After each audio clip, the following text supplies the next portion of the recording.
အားလုံးပဲမင်္ဂလာပါရှင်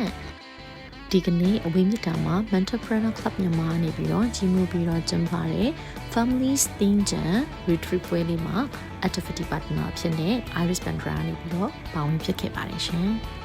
ပွဲချိန်3နာရီအတွင်းမှာတာမီမီရဲ့မမီလီနဲ့အတူ Face and Body Painting တွေကိုပျော်ပျော်ရွှင်ရွှင်ရေးဆွဲဖြစ်ခဲ့ပါတယ်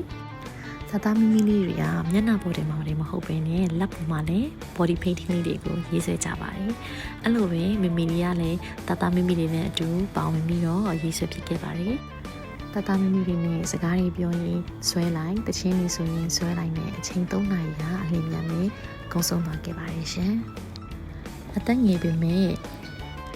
အတိမငယ်တဲ့ဒီကလေးတွေကသူတို့လိုချင်တဲ့အရာကိုသူတို့ကိုယ်တိုင်တည်တည်ချာချာသိပြီးတော့သူတို့လိုချင်တာကိုလည်းကောင်းကောင်းမွန်မွန်ဖော်ပြတတ်ကြပါတယ်။အဲ့ဒီအတွက်ကျွန်မတို့ကိုရေးဆွဲပေးတဲ့အချိန်မှာ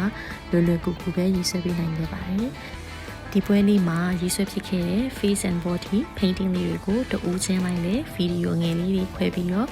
တင်သွားမှာဖြစ်တဲ့အတွက်စောင့်မျှော်ပြီးကြည့်ရှုပေးကြပါအောင်နော်။အားလုံးပဲ bye bye